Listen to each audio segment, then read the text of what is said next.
En aquel tiempo designó el Señor otros 72 y los mandó por delante de dos en dos a todos los pueblos y lugares a donde pensaba ir él. Y les decía: la mies es abundante y los obreros pocos. Rogad pues al dueño de la mies que mande obreros a su mies. Poneos en camino. Mirad que os mando como corderos en medio de lobos. No llevéis talega, ni alforja, ni sandalias, y no os detengáis a saludar a nadie por el camino. Cuando entréis en una casa, decid primero: paz a esta casa. Y si allí hay gente de paz, descansará sobre ellos vuestra paz. Si no, volverá a vosotros. Quedaos en la misma casa, comed y bebed de lo que tengan, porque el obrero merece su salario. No andéis cambiando de casa. Si entráis en un pueblo y os reciben bien, comed lo que os pongan, curad a los enfermos que haya, y decid: está cerca de vosotros el reino de Dios. Palabra del Señor.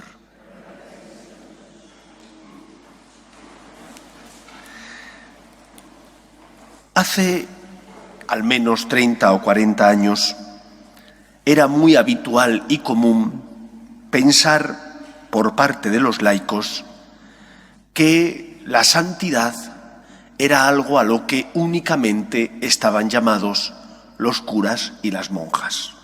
Así se decía y se pensaba.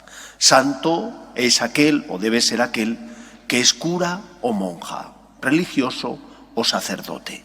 Estaba reservado, por tanto, para la jerarquía de la Iglesia y para los religiosos que seguían al Señor de forma radical, entregando su vida por la evangelización o para ayudar a los necesitados. Gracias al Concilio Vaticano II se entendió que esto no es así, que la santidad es una llamada universal de todos que recibimos por el hecho de ser bautizados, y al ser injertados en la familia de Dios, en la vida divina, Él nos llama a que nos dejemos transformar por su amor, para que amemos, para que vivamos, para que tratemos a los demás como Él nos trata a nosotros, con amor y con misericordia. El santo, por tanto, es aquella persona que se deja hacer por Dios, y está llamado tanto el religioso como el sacerdote, como el laico, bien soltero o bien casado. Amando a Dios, dejando que Él transforme nuestra vida, podremos ser luz en medio del mundo. Esto es lo primero que se desprende de este Evangelio. A veces hay que estar atentos a las pequeñas cosas. Habitualmente el Señor envía a predicar a su grupo más cercano, los 12. Sin embargo, en este Evangelio de hoy, el Señor envía a 72. Y no se dice para nada que entre esos 72 estuvieran incluidos los futuros 12 apóstoles. Eran seguidores de Jesús, discípulos de Cristo, pero no eran los apóstoles, o no eran solo los apóstoles, fueron más personas. Y lo primero, por tanto, que nos enseña el Evangelio es que todos nosotros estamos llamados a dejar que Dios transforme nuestra vida y de esa manera ser luz en medio del mundo, ser testimonio de la verdad y del amor de Dios. No solo están llamados los curas y las monjas a ser santos, todos nosotros estamos llamados. Y de igual manera que el Señor envió a estos 72, también nos envía a cada uno de nosotros, como discípulos que somos suyos, como seguidores de Cristo, a ser luz en medio del mundo. Cada uno en su lugar de trabajo, en su familia, en relación con sus amigos y con las personas con las que tiene habitualmente relación. Allí tenemos que ser la sal de la tierra y la luz del mundo. Y esto es algo que tenemos que entender, que Dios te llama a que tú seas instrumento y luz suya en medio del mundo, que de igual manera que envió a estos 72, que no necesariamente serían los 12, también te envía a ti Y que cuando tú eres fiel a tus obligaciones, que cuando tú como padre o madre educas a tus hijos para que distingan el bien del mal, para que respeten a Dios, estás siendo instrumento de Dios, porque estás haciendo aquello que el Señor te pide para llevar su amor y su misericordia, para ser luz suya en medio del mundo. Y es un deber, no es una opción. Tú puedes venir o no a misa, eso lo decides tú. Puedes seguir o no seguir a Cristo, eso lo decides tú. El Señor quiere que le sigas, el Señor quiere que vengas a misa. Pero no puedes creer que la llamada a la santidad es una opción a la que solo están llamados los curas y las monjas. No es verdad. Todos nosotros, seamos de la vocación que seamos, estamos llamados a dejarnos transformar por la gracia de Dios, a dejar que el Señor nos purifique y permitir al Señor que nuestras manos sean las suyas, que con nuestros actos podamos ser en medio del mundo luz y consuelo de los que sufren.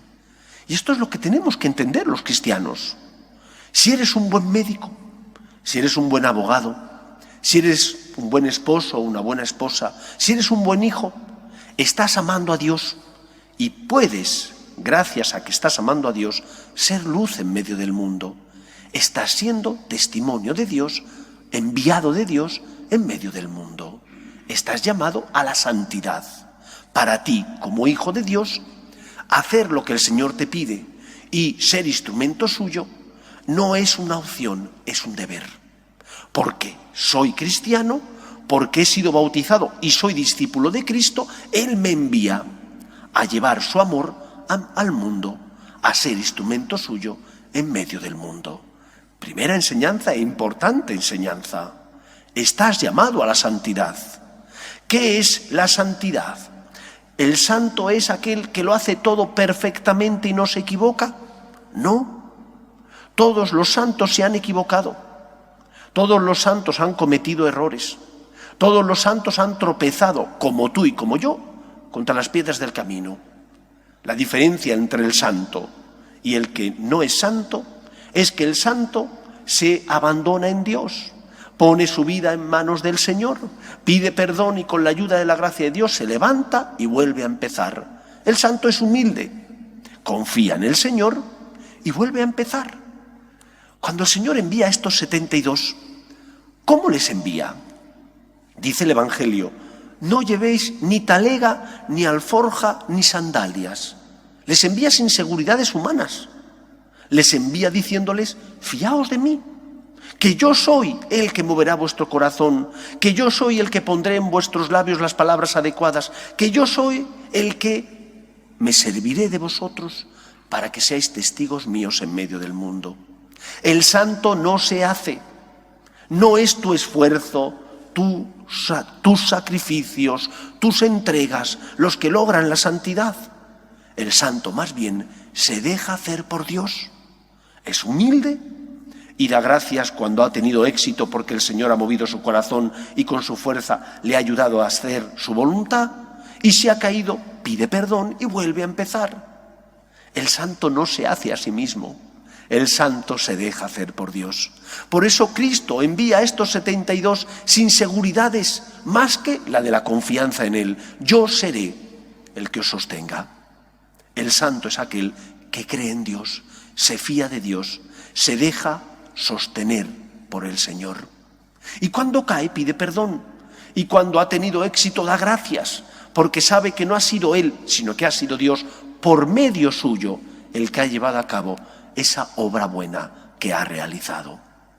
En tercer lugar, una vez que hemos establecido que estamos llamados todos a la santidad, una vez que hemos dejado claro que el santo no se hace a sí mismo, sino que se deja hacer por Dios, ¿qué tengo que hacer para ser santo? ¿Qué pide el Señor de mí para que, como enviado suyo, pueda ser en medio del mundo luz y testimonio de su amor? Yo creo que hay 3 grandes virtudes que tenemos que vivir. La primera, pon a Dios en el primer lugar de tu corazón. Esa es la primera. Porque si Dios es el primero en tu vida, hablarás con Él todos los días, rezarás. Vendrás a misa para encontrarte con Él y alimentarte. Si has caído, pedirás perdón, te confesarás y volverás a empezar. El santo lo primero que tiene que hacer es amar a Dios por encima de todo. Y amamos a Dios cuando deseamos darle ese primer lugar en nuestro corazón. Y cuando en nuestro día a día Dios no es alguien marginal, sino que es el que ocupa el primer lugar. No el único, como os expliqué la semana pasada, pero sí el primero. Y Dios, que no resta, sino que suma, moverá tu corazón para que ames, para que seas más generoso con los demás, para que perdones incluso a los que te cuesta. En segundo lugar, después de amar a Dios por encima de todo, vive la virtud de la humildad. Porque no hay nada que vaya tan en contra de ser testimonio de Dios como la soberbia, que es el pecado de Satanás.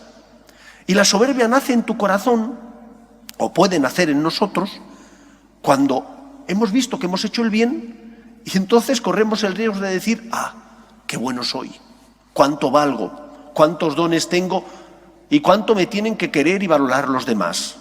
No, el santo es humilde, porque sabe que es Dios el que ha movido su corazón, porque sabe que es el Señor el que puso esos dones en él, esos talentos, para que dieran fruto. Y por lo tanto es humilde.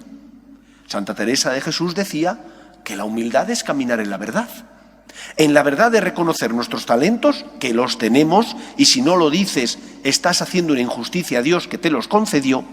Y en segundo lugar, caminar en la verdad cuando hemos caído, reconociendo nuestros errores y nuestros pecados. Primero, ama a Dios por encima de todo, dale el tiempo que Él como Señor requiere. En segundo lugar, sé humilde, para que tus dones den fruto, y si dan fruto, no caigas en la soberbia, sino que al contrario, seas agradecido. Y si has caído, pide perdón. Y en tercer lugar, cumple con tus deberes y obligaciones. Cuando tú en tu trabajo eres una persona íntegra, los demás lo ven. Cuando no te vas antes de que acabe tu horario laboral, porque después pides que te paguen todo tu sueldo, no es que después vayas al jefe a decirle, oiga, quíteme usted la mitad porque es que la mitad de los días me voy antes de que acabe mi jornada. No, tú pides que te paguen tu sueldo íntegro, que te paguen si trabajas horas extras también, porque es de justicia. Pues cumple con tus deberes. Cuando tú cumples con tus deberes, estás siendo luz. En casa, en el trabajo, en relación con las personas que se cruzan contigo en la vida. Sé una persona que cumple con tus obligaciones. Y verás cómo eso ilumina. Porque vivimos desgraciadamente en un mundo donde ya cumplir con los deberes parece una heroicidad, y no es verdad. Cumplir con tus deberes es lo que tienes que hacer. Le dijo Jesús a sus discípulos, cuando hayáis hecho el bien, decid, somos unos meros siervos, no hemos hecho más que lo que tenemos que hacer. Porque hay algunos que porque cumplen con sus deberes laborales piensan que les tienen que dar medallas, como si fueran héroes o mártires. Oiga, que no ha hecho usted nada más que lo que es su obligación, que ha venido usted a su hora y se ha ido usted a su hora, que ha cumplido usted con sus tareas, que para eso recibe un sueldo. Cumple con tus deberes. En segundo lugar, sé una persona de esperanza. Lleva esperanza a los que están a tu lado. La esperanza es saber que no estamos solos, que Dios nos ama. Y cuando tú, ante los problemas de la vida, vives esos problemas con esperanza, confiando en el Señor, los ofreces para colaborar con Él en la obra de la salvación. Y porque tienes esperanza, llevas esperanza, consuelo a los que pasan a tu lado, teniendo una palabra, un gesto de amor. Estás siendo instrumento de Dios. 3 virtudes que tenemos que vivir. Amar a Dios por encima de todo. Ser humildes para caminar en la verdad.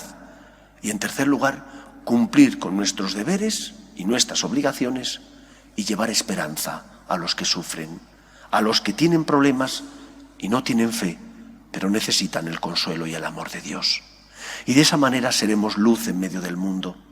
El Señor envió a los 72 y nos llama a nosotros a ser santos, porque dejándonos transformar por su amor, podremos ser instrumento suyo en medio del mundo.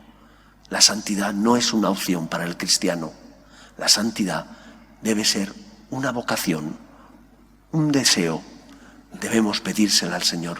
Aquí estoy, Señor, santifícame. Quiero ser, en medio del mundo, instrumento tuyo. Que el Señor nos ayude. Nos ponemos en pie. El Señor esté con vosotros, y la bendición de Dios Todopoderoso, Padre, Hijo y Espíritu Santo, descienda sobre vosotros. Como ya nos encontramos en uno de los meses fundamentales de vacaciones, julio y agosto lo son, vamos a reducir el número de misas. Los domingos solo 3 Eucaristías, 9:30 de la mañana, 12:30 y por la tarde a las 8:30. Y entre semana solamente por la tarde a las 8:30. Suprimimos la de la mañana, puesto que ya muchos se han marchado y otros os marcharéis a las merecidas y necesarias vacaciones. Si os marcháis, que disfrutéis, que tengáis unos bonitos días de descanso, y si estáis por aquí, pues nos veremos, porque yo todavía no me voy de vacaciones. Os voy a dar la bendición y después cantamos a la Virgen María. ¿Ya os la he dado la bendición? Sí, ya os la he dado. Podéis ir en paz. Nos despedimos de María pidiéndole su bendición sobre nuestras familias. Dios te salve, Reina y Madre de misericordia, vida, dulzura y esperanza nuestra. Dios te salve. A ti llamamos los desterrados hijos de Eva, a ti suspiramos gimiendo y llorando en este valle de lágrimas. Ea pues, Señora abogada nuestra, vuelve a nosotros esos tus ojos misericordiosos y después de este destierro, muéstranos a Jesús, fruto bendito de tu vientre. Oh clementísima, oh piadosa, oh dulce y siempre Virgen María, ruega por nosotros, Santa Madre de Dios, para que seamos dignos de alcanzar las promesas de nuestro Señor Jesucristo. Amén.